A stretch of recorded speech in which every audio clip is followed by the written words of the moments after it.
Positive বার্তাটাল যে থিমটার উপর কাজ করে সেটা হচ্ছে সোশ্যাল দায়বদ্ধতায় মানুষ কীভাবে কাজ করবে তার একটা উৎসাহ প্রদান, আর সঙ্গে সঙ্গে যে সমস্ত মানুষ এন্টারপ্রেনারে কাজ করছে তাদেরকে উৎসাহ প্রদান।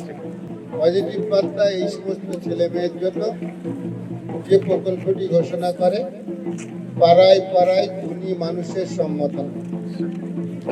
পজিটিভ বার্তার মত অনুসারে সোশ্যাল ডেভেলপমেন্টে যারা কাজে নিযুক্ত থাকেন তেনারাই ধনী মানুষ। এই মানুষদের সম্বোধনা দিয়ে তাদেরকে একটু উৎসাহ দান করা এবং একটা প্ল্যাটফর্ম দেওয়া, আজীবন সোশ্যাল দায়বদ্ধতায় কাজ করে সেজন্য জীবন জীবিকা অর্জন করতে পারে। আজকে আমরা যেটি করবো সেটি হচ্ছে মানি মানুষের সম্বোধনা। আমরা মানি মানুষ নির্ধারণ করেছি যে সমস্ত মানুষ নিজে এন্টারপ্রেনারশিপে কাজ করে অন্তত 5 জনকে কর্মসংস্থান দেন, সামাজিক তিনি মানি মানুষ। এনাদের সামনের সারিতে আনা হয় না এবং প্রত্যেকটি ক্ষেত্রেই এনাদেরকে পিছনে থেকে ঠেলে দেওয়া হয়।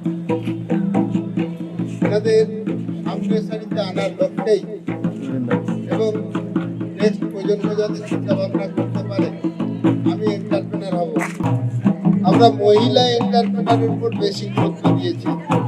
আমরা সাধারণত দেখি সচ্ছল পরিবার হলে মহিলার হাতে পয়সা এলে গয়না জামা প্যান্ট এইসবের ক্ষেত্রে ব্যয় করে। নেক্সট প্রজন্মের কথা ভেবে মা যদি এন্টারপ্রেনার হয় তাহলে ছোট্ট বাচ্চাটি মায়ের কাছে যাবে এবং 10 বছর থেকে সে যখন মায়ের সঙ্গে থাকবে সে বলবে, মা জানো তো রাশিয়াতে এরকম ব্যবসা হয়, জাপানে এরকম ব্যবসা হয়। মায়ের স্কিল বাড়বে, ছেলের স্কিল বাড়বে এবং মা যখন বদ্ধমূল ধারণা করে নেবে ছেলের এটা কর্মস্থল, মা একটা পয়সাও কিন্তু আর ব্যয় করবে না, সমস্তটা দোকানে তার যে শিল্প সেখানে ব্যয় করবে। এর ফলে কি হবে?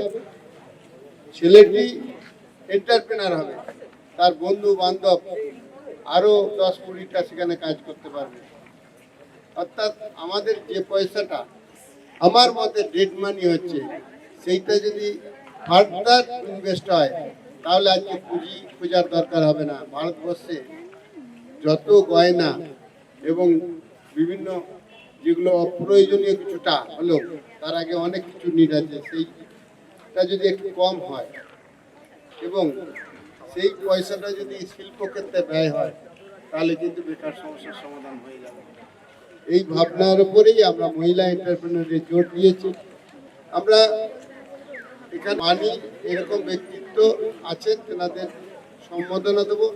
এটা ই-হাট নামকরণ কেন আমাকে ম্যাডামই জিজ্ঞেস করেছিলেন। অনলাইন হাট, আমাদের যারা সোশ্যাল ইনফ্লুয়েন্সার আছেন তেনারা এটাকে ভিডিও করবেন, রিল করবেন, তেনারা সোশ্যাল মিডিয়ায় দেবেন এবং সঙ্গে সঙ্গে শান্তিনিকেতন ডিজিটাল মার্কেট বলে আমাদের একটি কমার্শিয়াল সাইট আছে, যদিও আমরা এটাকে সোশ্যাল দায়বদ্ধতায় নিজেরা ব্যবহার করি। ওখানে ওই দোকানটি এস্টাবলিশ করবে তার নিজের ফোন নাম্বার দিয়ে এবং বিশ্বের বিভিন্ন জায়গা থেকে এই মাল তারা ক্রয় এবং বিক্রয় করতে পারবে। সেই জন্য এটির নাম ই-হাট। মূল ভাবনা কি? এই 7 দিন 10টা থেকে 5টা পর্যন্ত আদিবাসী নৃত্য হবে, একটা কম্পিটিশন, সারাদিন কম্পিটিশন চলবে এবং কম্পিটিশনে সোমবার দিন আমরা প্রাইজ ডিস্ট্রিবিউট করব। আমি আশা রাখছি সকলের উপস্থিতি এবং অংশগ্রহণ এই হাট অন্য লেভেলে পৌঁছে যাবে।